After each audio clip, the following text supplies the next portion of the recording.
दोस्तों मैं बात कर रहा हूं 12 नवंबर सन 2018। देश की राजधानी दिल्ली दिल्ली में एक जगह पड़ती है जिसका नाम लाजपत नगर है। आज भी लाजपत नगर फ्लाईओवर के नीचे पुरुष वेश्याओं की पूरी बाजार लगी हुई थी। हर तरीके का पुरुष यहां पर अमीर घर की महिलाओं का अपनी खरीदारी के लिए इंतजार कर रहा था। हर पुरुष ने अपने गले में एक पीला रंग का रुमाल बांधा हुआ था, जिसका मतलब था कि वह पुरुष वेश्या है। इन्हीं पुरुष वेश्याओं में से मुकेश नाम का एक लड़का होता है, जो सरोजिनी नगर में रहता था और वहीं पर किराने की दुकान में काम किया करता था। लेकिन पार्ट टाइम के लिए उसने यह जॉब पकड़ रखी थी। तभी एक वहां पर गाड़ी आती है। उस गाड़ी में एक खूबसूरत नौजवान महिला बैठी हुई थी। वह महिला मुकेश को अपनी ओर इशारा करती है। मुकेश तुरंत जाता है और उस महिला के साथ उस गाड़ी में बैठ जाता है। वो गाड़ी वहां से निकल जाती है। थोड़ी देर बाद वह गाड़ी एक पॉश कॉलोनी, जिसका नाम सफदरगंज पॉश कॉलोनी होता है, वहां पहुंचती है। पहुंचने के बाद वह महिला और मुकेश उसके फ्लैट के अंदर चले जाते हैं। फ्लैट के अंदर पहुंचने के बाद वह महिला मुकेश को ड्रिंक वगैरह के लिए बोलती है। मुकेश और वह महिला काफी देर तक ड्रिंक्स वगैरह पीते हैं। उसके बाद वह महिला मुकेश के साथ छेड़खानी करने लगती है। मुकेश का रोज का काम था, वह भी उस महिला के साथ छेड़खानी करना शुरू कर देता है। उस दिन मुकेश उस महिला के साथ ऐसे जिस्मानी शारीरिक संबंध बनाता है कि उस महिला की हालत खराब हो जाती है। वह मुकेश की दीवानी हो गई थी। मुकेश वहां से निकलने लगता है।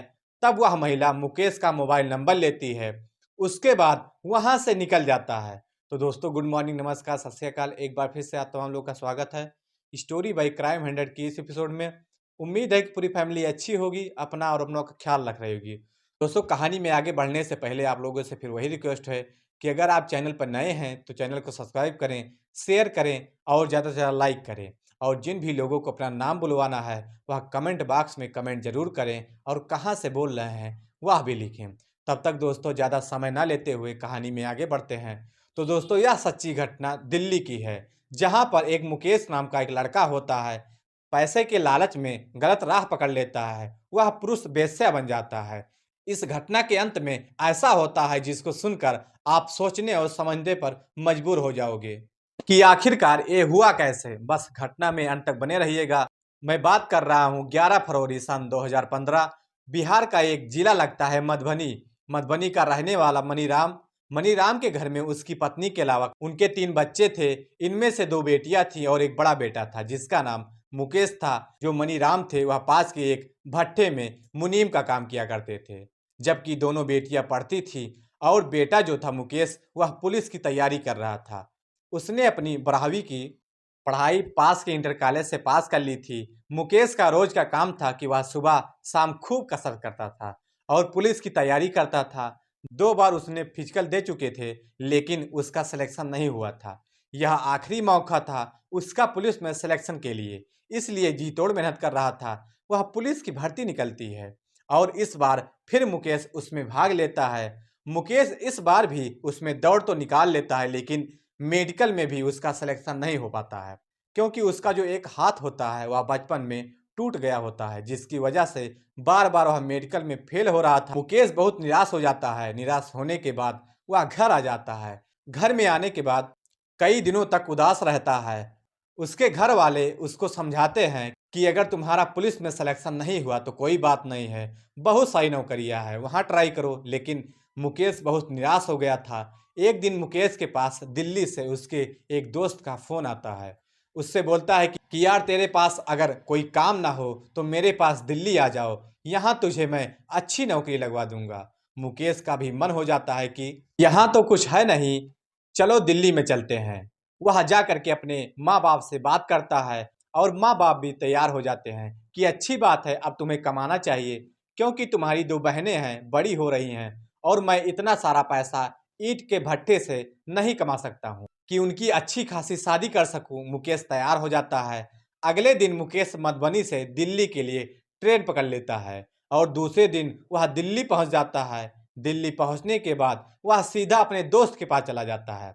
उसका दोस्त दिल्ली में एक जगह पड़ती है सरोजनी नगर, वहीं पर रहा करता था और वहीं पर एक मार्केट में वह किराने की दुकान पर काम लगवा देता है। मुकेश उस दिन जाता है और बड़े आराम से, बड़े इत्मीनान से आराम करता है। अगले दिन वह दोस्त उसको अपनी किराने की दुकान में ले जाता है और मुकेश का उसी किराने की दुकान में काम लगवा देता है। ठीक ठाक सैलरी थी। अब मुकेश अपने काम में लग जाता है। उसका डेली का यही रूटीन था। सुबह दुकान जाता है और रात करीब 8 बजे वापस आ जाता था। मुकेश जिस क्वार्टर में रहता था उस क्वार्टर के नीचे जिम था। मुकेश को पहले से ही कसरत का शौक था। वह सुबह सुबह जिम जाने लगा था। जिम जाते जाते उसके कई दोस्तों से अच्छी खासी जान पहचान भी हो गई थी। उसमें से एक उसका अच्छा खासा दोस्त था जिसका नाम विवेक था। विवेक और मुकेश एक दूसरे पर जान छिड़कते थे। इतने अच्छे दोस्त बन गए थे। एक दिन विवेक मुकेश को बातों ही बातों में बोलता है कि मुझे लगता है कि तेरी जितनी सैलरी दुकान में मिलती है उससे तेरा गुजारा नहीं हो पाता। मुकेश विवेक का अच्छा दोस्त था। वह साफ साफ बता देता है। वह बोलता है कि यार 6,000 सैलरी मिलती है उसमें मेरा ही गुजारा नहीं हो पाता है। आगे मेरी बहनों की शादी भी है, कैसे करूंगा, मैं शादी कैसे कर सकता हूँ। तभी विवेक से बोलता है कि पैसा ज्यादा कमाना चाहते हो। मुकेश विवेक से बोलता है कि कैसी बात कर रहे हो, कौन नहीं चाहता है कि वह पैसा ना कमाए। तभी विवेक मुकेश से बोलता है कि मैं तुझे एक ऐसा काम बताऊंगा जिसमें मजे भी लो और खूब पैसे भी कमाओ। जो मुकेश था वह तैयार हो जाता है। बोलता है कि यार भाई ऐसा कोई काम बताओ जिसमें मजे भी हो पैसे भी हो। विवेक बोलता है कि मैं काम तुझे बता नहीं सकता हूँ, मैं काम तुझे सामने से दिखा दूंगा। अगर तुम्हें पसंद आएगा तो तुम करना, नहीं तो कोई बात नहीं है। दूसरे दिन रात करीब 10 बजे के आसपास विवेक का फोन मुकेश के पास आता है। वह उससे पूछता है कि तुम फ्री हो। मुकेश बोलता है कि भाई मैं तो फ्री हूँ। विवेक तुरंत उसके पास कार लेकर जाता है और उसको अपनी कार में बिठा लेता है। बैठाने के बाद दोनों सरोजिनी नगर से लाजपत नगर की ओर निकल जाते हैं। थोड़ी देर बाद दोनों वहां पहुंच जाते हैं। पहुंचने के बाद विवेक अपने गले में एक पीला रंग का रुमाल बांध लेता है और उतरकर वहीं कई लोगों के साथ खड़ा हो जाता है। जब मुकेश यह देखता है तो दंग रह जाता है कि यह कैसा ड्रामा चल रहा है। तभी एक अमीर घर की बहुत खूबसूरत औरत आती है। आने के बाद वह एक आदमी को, एक लड़के को अपनी तरफ इशारा करती है और वह लड़का उसके साथ जाता है, कार में बैठ जाता है। उसके बाद वह औरत और वह लड़का वहां से चले जाते हैं। तभी विवेक मुकेश के कार के पास आता है और मुकेश से पूछता है कि समझे गुरु, यह सब कुछ क्या हो रहा है, क्योंकि उसको कुछ समझ में नहीं आ रहा था कि यह ड्रामा क्या हो रहा है।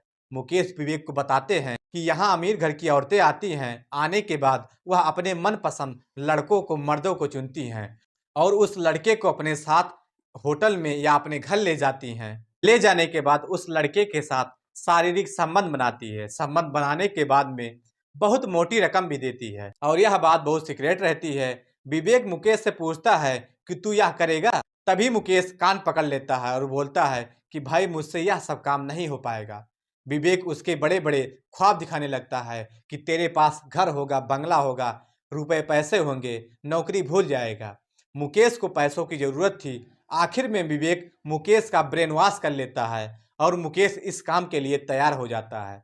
अगले दिन मुकेश विवेक के साथ सरोजिनी नगर से लाजपत नगर के लिए निकलता है। लाजपत नगर पहुंचने के बाद मुकेश भी अपने गले में पीला रुमाल बांध लेता है और पुरुष वेश्याओं के साथ खड़ा हो जाता है। थोड़ी देर के बाद एक औरत आती है, बहुत खूबसूरत और बहुत हसीन होती है। वह अपनी गाड़ी की कांच नीचे खोलती है और मुकेश को अपनी ओर बुलाने लगती है। तभी विवेक मुकेश को बोलता है कि जा भाई तू भी वो निकल ले। मुकेश उस औरत के पास जाता है और वह औरत उसको अपनी गाड़ी में बिठाती है और दोनों वहां से निकल जाते हैं। थोड़ी देर के बाद मुकेश और वह औरत एक पॉश कॉलोनी में पहुंचते हैं जिसका नाम सफदरगंज था। वहां पहुंचने के बाद वह औरत मुकेश को अपने फ्लैट में ले जाती है। ले जाने के बाद वह मुकेश से उसका नाम वगैरह पूछती है। मुकेश भी अपना नाम बताता है और उसका नाम भी पूछता है। तो वह लड़की अपना नाम करिश्मा बताती है और यह बताती है कि वह तलाकशुदा है। इन्हीं बातों के दौरान जो करिश्मा थी वह कुछ ड्रिंक्स वगैरह ले लेती है। दोनों जमकर वहाँ ड्रिंक्स वगैरह करते हैं। करिश्मा मुकेश के साथ छेड़खानी करना शुरू कर देती है। मुकेश पहले से ही तैयार था, वह अभी करिश्मा के साथ छेड़खानी करना शुरू कर देता है। थोड़ी देर बाद दोनों आपस में शारीरिक संबंध बनाने लगते हैं। मुकेश इस तरीके से करिश्मा के साथ शारीरिक संबंध बना रहा था कि करिश्मा की हालत खराब हो गई थी। थोड़ी देर बाद, करीब 2 घंटे के बाद यह कारनामा रुकता है। करिश्मा मुकेश से मिलकर बेहद खुश थी क्योंकि मुकेश से उसको वह सुख मिला था जो आज तक किसी से नहीं मिला था। मुकेश अपने पैसे लेता है और वह जैसे ही जाने के लिए निकलता है, करिश्मा उसका हाथ पकड़ लेती है, उससे उसका नंबर मांगती है। मुकेश उसको नंबर दे देता है। देने के बाद मुकेश वहां से निकल जाता है। अब जब भी करिश्मा का मन करता था वह उसको फोन करती है, फोन करके बुला लेती थी। बुलाने के बाद दोनों जमकर साथ में फ्लैट में संबंध बनाते हैं, रंगरलियां मनाते हैं। कई महीनों तो क्या सिलसिला चलता है। धीरे धीरे करिश्मा को मुकेश से प्यार होने लगा था। एक दिन करिश्मा मुकेश को फोन करती है और कहती है कि बगल में एक रेस्टोरेंट है, वहीं पर आ जाओ, तुमसे कुछ बात करनी है। मुकेश वहां पर पहुंच जाता है। दोनों रेस्टोरेंट में जाते हैं। जाने के बाद थोड़ा खाते पीते हैं। उसके बाद दोनों एक दूसरे से बातें करना शुरू कर देते हैं। तभी जो करिश्मा थी वह मुकेश से पूछती है कि तुम कहाँ के रहने वाले हो, कौन कौन तुम्हारी फैमिली में रहता है। मुकेश अपनी फैमिली के बारे में सारी चीज साफ साफ बता देता है। तभी मुकेश करिश्मा से पूछता है कि तुम भी अपने बारे में कुछ बताओ ना।